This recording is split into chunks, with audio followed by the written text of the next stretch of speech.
బేహద్ పరం మహాశాంతి. ఈరోజు పురుషార్థం నాకు ధారణా పాయింట్స్.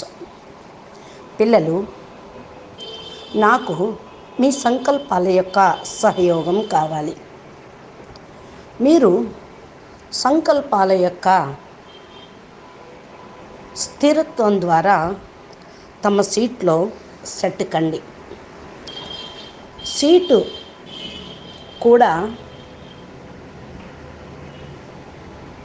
హల్చల్ కాకుండా ఉండటం. సీట్ అంటే ఏంటి? స్థిరంగా ఉండేటువంటి ఆసనం. దీని యొక్క అర్థం కూడా తెలుసుకోండి. మీ యొక్క సంకల్పాల యొక్క కదలిక మైనర్గా కూడా, కొంచెంగా కూడా పైకి కిందకి అనేది కదలకూడదు. ఎందుకంటే ఏ ఒక్క చిన్న సంకల్పమైనా సరే బాపు యొక్క కార్యక్రమం యొక్క స్పీడ్ను తక్కువ చేస్తుంది.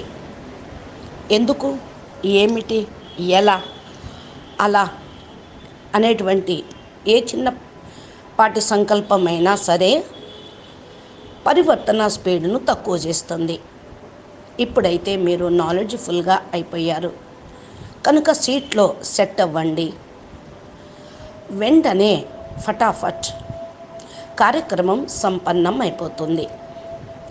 మీ యొక్క సీట్లో సెట్ అవ్వటం అనగా అన్య ఆత్మల యొక్క కళ్యాణకారి భావన పెట్టుకోవటం. చాలా త్వరగా మీతోటి మీ యొక్క సంకల్పాలను సిద్ధి చేయటం అనేది ప్రారంభించండి. దీనికంటే ముందు ఒక్క సంకల్పం యొక్క భావన చాలా ఉన్నతంగా కళ్యాణకారిగా చేస్తుంది. ఎలాంటి ఆత్మ అయినా సరే కర్మల యొక్క సిద్ధాంతము అనుసారంగా రిజల్ట్ని ఇస్తూ ఉంటుంది. ఈ సమయంలో లౌకికం మరియు అలౌకికంలోని సర్వ ఆత్మలు కూడా చాలా బలహీనంగా అయిపోయి ఉన్నారు.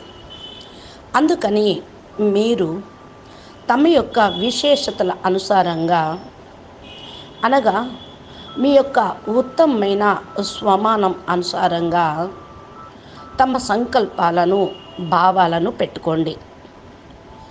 మీ యొక్క సంకల్పాల యొక్క వైబ్రేషన్స్ ఆత్మల యొక్క కళ్యాణంకు నిమిత్తం అవుతుంది. దీనితో పాటే తమ యొక్క పోస్ట్ కూడా రుజువవుతుంది.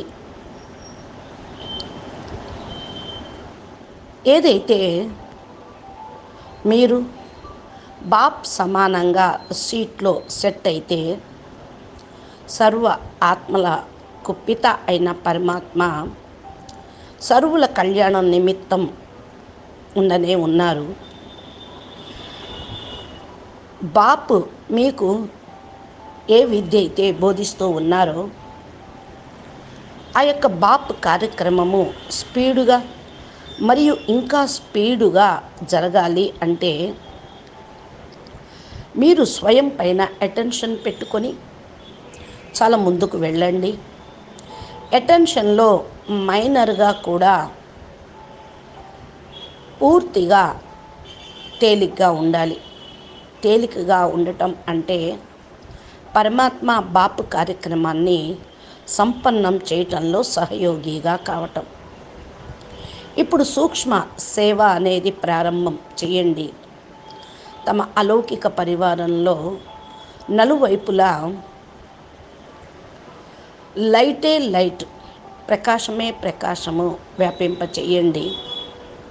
త్వరగా యజ్ఞం యొక్క ఆత్మలను తమ సీట్లో సెట్ అయ్యే విధంగా ప్రారంభం చేయండి.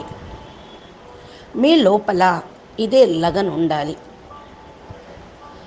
త్వరగా పరివర్తన కార్యము, విశ్వ కళ్యాణం సంపన్నం కావాలి అని. Charity begins at home. ఇంతే.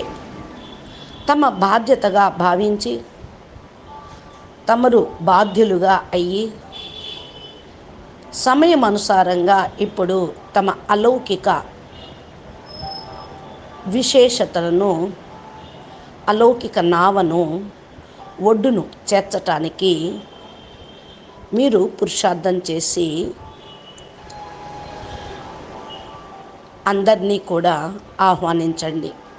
అచ్చా పురుష పరం మహాశాంతి, బేహద్ కే బేహద్ పరం పరం మహాశాంతి హై, మహాశాంతి హై.